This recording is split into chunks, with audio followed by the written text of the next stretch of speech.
So I wasn't really a fan of the first film. I thought it was okay. It was interesting. I liked seeing that animation style, and I liked seeing the designs of the various Batman characters, or just DC characters in general at times. But I felt like it should be just an Elseworld story. Don't tie it into the modern day at all. Don't do the whole time travel thing. Just set it in feudal Japan and see what happens. I think that would have worked a lot better.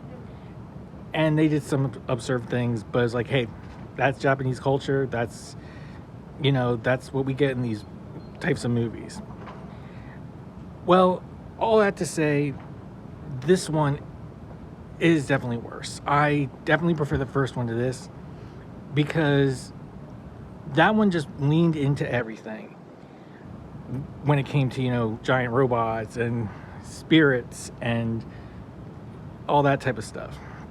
This one, it tried to do, again, different dimensions, folding in on top of each other, having something in the sky,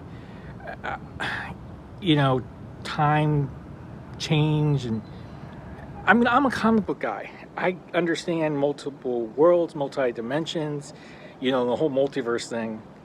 And even I was like, I don't really get what's going on here. Does it make sense who the bad guy is? Yeah, kind of, that he would be the one to do it. And I like who they used. But I just felt like the movie overall just didn't work.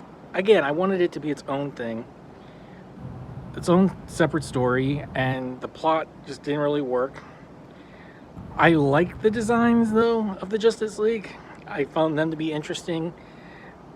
And the fights were good, I'll say that. But then they did some really dumb things, and I think it was primarily poking fun at themselves or poking fun at Japanese culture. Like, they did a whole opening sequence for the Bat family at one point, like Voltron, and I'm like, wait, what? And then why they did it's like, okay, this is really strange. I did like how Batman kind of acknowledged that. And then they had Wonder Woman do a song at one point, which I do recall that's something you see a lot in Japanese anime and shows and stuff. And then again, acknowledging what they were doing was kind of funny.